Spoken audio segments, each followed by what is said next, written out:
በስመ አብ ወወልድ ወመንፈስ ቅዱስ አሐዱ አምላክ አሜን። አንድ አምላክ በሚሆን በአብ በወልድ በመንፈስ ቅዱስ ስም ሚያዝያ 6 በዚች ቀን በበረሃ የምትኖር ግብፃዊት ማርያም አረፈች። ይህችም ቅድስት ከእስክንድርያ ሀገር ሆና ወላጆቻቸው ክርስቲያኖች ናቸው። ዕድሜዋ 12 ዓመት በሆናት ጊዜ የመልካም ሥራዋ ሁሉ የሰው ሁሉ ጠላት ሸንግሎ አሳታት። በእርሷም የማይቆጠሩ የብዙዎችን ነፍስ አጠመደ። እርሱ ሰይጣን ስለ ዝሙት ፍቅር ያለ ዋጋ ሥጋዋን እስከ መስጠት አድርሷታልና። በዚህም በረከሰ ሥራዋ ውስጥ ኖረች። በየዕለቱም የኃጢአት ፍቅር በላይዋ ይጨምርባት ነበር። ሰውን የሚወድ የእግዚአብሔር ቸርነት ወደ ክብር ባለቤት ወደ ጌታችን ኢየሱስ ክርስቶስ መቃብር ሊባረኩ ወደ ኢየሩሳሌም ለመሄድ የሚሹ ሰዎችን ገለጠላት። ከእሳቸውም ጋር ትሄድ ዘንድ ልቧ ተነሳሳ። ከብዙ ሰዎችም ጋር በመርከብ ተሳፈረች። ባለመርከቦቹም የመርከብ ዋጋ በጠየቋት ጊዜ ስለ መርከቡ ዋጋ ያመነዝሩባት ዘንድ ሰውነቷን ሰጠቻቸው። ኢየሩሳሌም እስከደረሰች ድረስ ይህንን ሥራ አልተወችም። የክብር ባለቤት በሆነ በጌታችን ኢየሱስ ክርስቶስ መቃብር ወዳለችበት ቤተ ክርስቲያን ትገባ ዘንድ በወደደች ጊዜ መለኮታዊ ኃይል መግባትን ከለከለቻት። እርሷም ከሚገቡ ሰዎች ጋር ትገባ ዘንድ ብዙ ጊዜ ደከመች። ነገር ግን ከለከላት እንጂ የጌታ ኃይል አልተዋትም። ከዚህም በኋላ ስለ ረከሰ ሥራዋ አሰበች። በልቧም እያዘነች እየተከዘች ወደ ሰማይ ወደ እግዚአብሔር ዓይኖቿን አቀናች። በመንጋጠጥም ውስጥ አምላክን የወለደች የእመቤታችን የቅድስት ድንግል ማርያም ስዕል አየች። በፊቷም አለቀሰችና ፍጥረቶችን ሁሉ የምትረጃቸው አምላክን የወለድሽ እመቤቴ ተዋሽኝ፣ ከሁሉ ሰዎች ጋር ገብቼ የመጣሁበትን ሥራዬን የፈጸምኩ እንደሆነ ያዘዝሽኝን ሁሉ አደርጋለሁ ብላ በማመን ለመነቻት። እንዲህም ስትል ወደ ጌታችን መቃብር ቤተ ክርስቲያን ፈጥና ገባች። በገባችም ጊዜ የበዓሉን ሥራ ፈጸመች። ከዚህም በኋላ አምላክን ወደ ወለደች ወደ እመቤታችን ወደ ከበረች ድንግል ማርያም ስዕል ተመልሳ ወደ እርሷ መሪር ልቅሶን እያለቀሰች ረጅም ጸሎት ጸለየችና ነፍሷን ለማዳን እርሷን ወደ ወደደችው ትመራት ዘንድ አምላክን ከወለደች ከእመቤታችን ከቅድስት ድንግል ማርያም ስዕል ከዮርዳኖስ በረሃ ብትገቢ አንቺ ዕረፍትንና ድኅነትን ታገኛለሽ የሚል ቃል ወጣ። ከእመቤታችን ከአምላክን ከወለደች ከቅድስት ድንግል ማርያም ስዕል ይህች ቃል ተቀብላ ወዲያውኑ ወጣች። በውጭም አንድ ሰው አግኝታ 2 ግርሽ ሰጣትና አምባሻ ገዛችበት። ከዚህም በኋላ በዮርዳኖስ ወንዝ ተሻግራ ጽኑ ተጋድሎን እየተጋደለች በበረሃ ውስጥ 47 ዓመት ኖረች። ሰይጣን አስቀድሞ በነበረችበት በዝሙት ጦር ይዋጋት ነበር። እርሷ ግን በተጋድሎ ጸናች። ከዚህም ከገዛችው አምባሻ ብዙ ቀን ተመገበች። 2 ቀን 3 ቀን ጾማ ከዚያ አምባሻ ጥቂት ትቀምስ ነበር። ባለቀም ጊዜ የዱር ሣርን ተመገበች።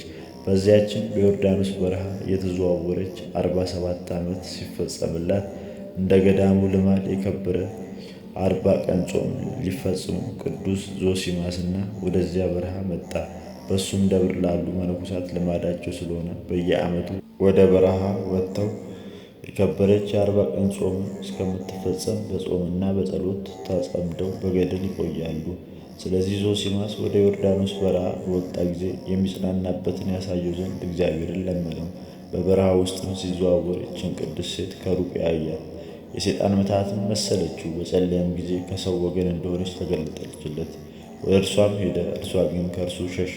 ወደ እርሷም ይደርስ ዘንድ ከኋላ መሮጥን ተከተለ። ከዚህም በኋላ ዞሲማስ ሆይ ከእኔ ጋር መነጋገር ከፈለግ ጨርቅን በምድር ላይ ጣልልኝ እከለልበትም ዘንድ ብላ በስሙ ጠራችው። በስሙ በጠራችው ጊዜ እጅግ አድንቆ ጨርቁን ጣልላት። ያን ጊዜም ለብሳ ሰገደችለት፣ እርሱም ሰገደላት። እርስ በርሳቸውም ሰላምታ ተለዋውጠው በላይዋ ይጸልይላት ዘንድ ለመነችው፣ እርሱ ካህን ነውና ካህን ስለሆነ። ከዚህም በኋላ ገድሏን ታስረዳው ዘንድ ቅዱስ ዞሲማስ ለመናት። እርሱም የሆነውን ሁሉ ከመጀመሪያው እስከ መጨረሻው ነገረችው። እርሷም በሚመጣው ዓመት የክብር ባለቤት የጌታችን የኢየሱስ ክርስቶስን ሥጋውና ደሙን ከእርሷ ጋር ያመጣላት ዘንድ ለመነችው። እርሱም እሺ አላት።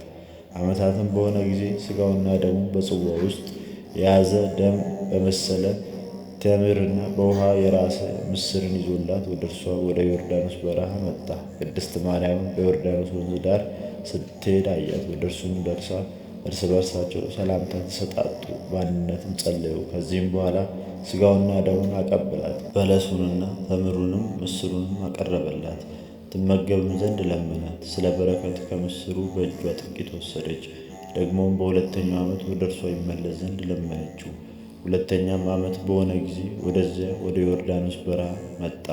ያቺ ቅድስት ሴት ግን ሙታ አገኛት። በራስጌዋም ድህነቱን ግብፃዊት ማርያም ከተፈጠረችበት አፈር ውስጥ ቅበራት የሚል ጽሑፍን አገኘ። ከጽሑፉም ቃል የተነሳ አደነቀ። ያን ጊዜም ከግርጌዋ አንበሳ ሲጠብቃት አየ። እርሱም መቃብሯን በምን እቆፍራለሁ ብሎ ያስብ ነበር። በዚህም ጊዜ ያ አንበሳ በጥፍሮቹ ምድሩን ቆፍሮ የከበረ ዞሲማስ በላይዋ ጸሎት አድርጎ ቀበራት። ወደ ገዳሙም ተመልሶ ለመነኮሳቱ የዚችን የከበረች ግብፃዊት ማርያምን ገድሏን እንዲያስረዳቸው ከመጀመሪያው እስከ መጨረሻው ነገራቸው። እጅግም አደነቁ፣ ምስጉን ልዑል እግዚአብሔርንም አመሰገኑት። መላ ዕድሜዋም 85 ሆኗታልና እግዚአብሔር በእርሷ ጸሎት ለዘላለሙ ይማረን አሜን። በዚችም ቀን ክብር ባለቤት ጌታችን ኢየሱስ ክርስቶስ በትንሣኤው ሳምንት ለሐዋርያው ቶማስ ተገለጠለት። በእጆቹም በእግሮቹም ውስጥ የችንካሮቹ ምልክት አሳየው። የቶማስም እጅ ይዞ በመለኮታዊ ጎኑ ውስጥ አኖረው፣ በጦርም የተወጋው ቦታ አሳየው። ቶማስም ጌታዬና ፈጣሪዬ መነሳትን አመንኩ አለው። ጌታችንስ ብታየኝ አመንክ፣ የሚመሰገንስ ሳያይ የሚያምንብኝ ነው ብሎ መለሰለት። በትርጓሜ ወንጌልም እንዲህ ይላልና ቶማስ በመድኃኒታችን ጎኑ ውስጥ እጁን ባስገባ ጊዜ እጁ በመለኮት እሳት ተቃጠለ። በመለኮቱም ደግሞ በታመነ ጊዜ እጁ ከመቃጠል ዳነች። ለእግዚአብሔር ምስጋና ይሁን። በሐዋርያት ጸሎት፣ በተጋዳዮቹ ጻድቃንና በድል አድራጊዎቹ ሰማዕታት ጸሎት ይልቁንም በእመቤታችን በማርያም በአማላጅነቷ ይምረን ዘንድ ወደ እርሱ እንለምን ለዘላለሙ አሜን። በዚህችም ቀን የአባታችን አዳምና የእናታችን ሔዋን መታሰቢያቸውን እናደርግ ዘንድ የቤተ ክርስቲያን መምህራን አዘዙ። ይህም አባታችን አዳም ሳይፈጥረው አስቀድሞ በሰማይና በምድር ያለውን አዘጋጀለት። ሐዋርያው ጳውሎስ እንደተናገረው መላእክትንም ስለ እሱ ፈጠረ። ከዚህም በኋላ በኤዶም ተክል አዘጋጀለት። እርሱም የፍሬውን ጣዕም በራሱ ልዩ ነው። የሚሻውን ሁሉ አከናውኖ እነሆ ከምድር መካከል ይኸውም ጎልጎታ ነው። አፈርን አንስቶ በ3 ሰዓት እርሱም ፈጠረው። ከአራተ ባሕርያትም ይኸውም ውሃ፣ እሳት፣ ነፋስ፣ መሬት ነው። ባሪያውና በምሳሌው ራሱን አስመስሎ ፈጠረው። በፊቱም እፍ ብሎ የሕይወትን መንፈስ አሳድሮ የሚናገር የሚያስተውል የሚያውቅ አደረገው። የብርሃንን ልብስም አልብሶ ንጉሥ፣ ነቢይ፣ ካህን፣ አስተዳዳሪ አድርጎ ፈጠረው። ሁሉም ላይም ሾመው። ከዚህም በኋላ አይቶ ስማቸውን ይሰይም ዘንድ አራዊትን፣ እንስሳትን፣ የሰማይ ወፎችን ሁሉ ወደ እርሱ አመጣ። አዳምን በመንፈስ ቅዱስ እንዳናገረው ለሁሉም ስም አወጣላቸው። ከዚህም በኋላ በአዳም ላይ እንቅልፍን አመጣበትና አንቀላፋ። ከጎኑም አንድ አጥንት አነሳ፣ ቦታውንም በሥጋ መላው። እግዚአብሔርም ሴት አድርጎ አሳምሮ ሠራት፣ በአዳምም ፊት አኖራት። አዳም ነቅቶ ይቺ ከአጥንቴ አጥንትን ከሥጋዬ ሥጋን ናትና ሚስት ትሁነኝ ብሎ ተናገረ። ስሟንም ሔዋን አላት። አዳምም በጎልጎታ ቆሞ የፈጣሪውን ቃል እየሰማ ሳለ እነሆ ከሚስቱ ከሔዋን በፊት በኋላ ሁሉ በየነገዳቸው አዳምና ስለ አከበረው መላእክት እግዚአብሔርን እያመሰገኑ ደመና ተሸክመዋ ወደ ኤዶም ገነት አደረሰቻቸው። እግዚአብሔር አዳምና ሔዋንም በገነት ካለው ተክል ሁሉ ብሉ፣ ነገር ግን ከገነት መካከል በለስን አትብሉ፣ ከእርሷም በበላችሁ ቀን ሞትን ትሞታላችሁ አላቸው። አዳምም ከገነት እያረሰና እየቆፈረ ከፍሬዋም እየተመገበ ከመላእክት ጋር ሲነጋገር ኖረ። የበጎ ሥራ ጠላት ሰይጣን ግን ከማዕረጉ በወደቀ ጊዜ በአዳም ጌትነትና ክብር ቀንቶ በእባብ አድሮ ወደ ሔዋን ሄደ። ያንን ዕፀ በለስንም ትበላ ዘንድ አታልላት፣ አምላክ የመሆንንም ተስፋ አሳደረባት፣ አሳታትም። ያን ዕፀ በለስም ባየች ጊዜ አማራት፣ በልታም ለባሏ አበላችው። ያን ጊዜ የብርሃን ልብሳቸው ከላያቸው ተገፈፈ፣ እነርሱም ራቁታቸውን እንደሆኑ አወቁ። በለስንም ቅጠል ኀፍረተ ሥጋቸውን ሸፈኑ። እግዚአብሔር ስህተታቸውን አውቆ አስቀድሞ እባብን ረገመ፣ በእርሷምና በሴቱ ዘር መካከል ጠላትነትን አጸና። በሔዋን ላይም በጻር በገድ ውለጂ፣ ወልደሽም መመለሻሽ ወደ ባልሽ ይሁን፣ እርሱም ይግዛሽ ብሎ ፈረደባት። አዳምም እንዲህ አለው፣ ስለ አንተ ምድር የተረገመች ትሁን፣ ጥረህ ግረህ እንጀራ ብላ፣ አንተ አፈር ነህና ወደ አፈር ትመለሳለህ። እግዚአብሔር የቁርበትን ልብስ አዘጋጅቶ አለበሳቸው። 7 ዓመትም በተድላ ከኖሩ በኋላ በምሽት ጊዜ ከኤዶም ገነት ወጡ። አዳምም በማለዳ ፀሐይ ሲወጣ ነጭ ዕጣን፣ ቅንዓት፣ ሰሊሆት የሚል ሽቱ ከሎሚ ውሃ ጋር አጠነ። አዳም በኤዶም ገነት እንደተማረ ምድሪቱን እያረሰና እየቆፈረ ኤልዳ በሚባል ምድር ኖረ። አዳም ሔዋንን በግብር አወቃት፣ ቃየንንም ከነእህቱ ጋር ወለደቻቸው። ከእርሱም በኋላ አቤልን ከነእህቱ ጋር ወለደቻቸው። ቃየንና አቤልም አድገው አካለ መጠን አደረሱ። ወደ እግዚአብሔርን መሥዋዕት ባቀረቡ ጊዜ ጌታ የአቤልን መሥዋዕት ተቀበለ። ስለዚህም ቃየል ተቆጣ፣ በአቤልም ቀንቶ ገደለው። አዳምም በልጁ በአቤል ሞት እያዘነና እያለቀሰ 4 የዘመን ሱባዔ ኖረ። ከዚህም በኋላ ሴት ተወለደ፣ በእርሱም መታሰቢያ ጸና። ከእርሱም በኋላ ብዙዎችን ወንዶችና ሴቶች ልጆችን ወለደ። እግዚአብሔር ንስሐውንም ልቅሶውንም አይቶ የድኅነትን ተስፋ ሰጠው። 5500 ዘመን ሲፈጸም ወደ ዓለም መጥቼ ከልጅ ልጅህ እወለዳለሁ፣ ሕፃንም ሆኜ በሜዳ ውስጥ እድሃለሁ፣ በመስቀሌና በሞቴም አድንሃለሁ አለው። አዳምም ከገነት በወጣ ጊዜ የወሰደውን ወርቅ፣ ከርቤ፣ ዕጣን ለልጁ ለሴት ሰጠው። እንዲህም አለው፣ በኋላ ዘመን የእግዚአብሔር ልጅ መጥቶ ከድንግል ይወለዳል። ያን ጊዜ የጥበብ ሰዎች ይህንን ወርቅ፣ ከርቤውን፣ ዕጣኑን፣ እጅ መንሻውን ያመጡለታል። እርሱም መዝግቦ በዕቃ ቤት አኖረው። ወደ ኖኅም እስኪደርስ ከትውልድ ወደ ትውልድ ሲተላለፍ ኖረ። ከኖኅም የምሥራቅ ሰዎች ወደሆኑ የጥበብ ሰዎች እስኪደርስ ተላለፈ። እነርሱም ከእመቤታችን ከቅድስት ድንግል ማርያም በሥጋ በተወለደ ጊዜ አምጥተው ለእግዚአብሔር ልጅ እጅ መንሻ አድርገው አቀረቡለት። እመቤታችንም ከእጃቸው ተቀብላ በኋላ ለቅዱስ ጴጥሮስ ሰጠችው። ቅዱስ ጴጥሮስም ለቀሌምንጦስ ሰጠው። አዳምም የሚያርፍበትን ሰዓት ባወቀ ጊዜ ልጁን ሴትን ጠርቶ ከመሞቴ በፊት ልጅህንና የልጅ ልጆችህን ወደ እኔ አቅርባቸው አለው። የአባቱንም ቃል ሰምቶ እንባውንም በጉንጩ ላይ እያፈሰሰ መጣ፣ ወደ አዳምም አቀረባቸው። አዳምም ባያቸው ጊዜ ከእሳቸው ስለ መለየቱ አለቀሰ።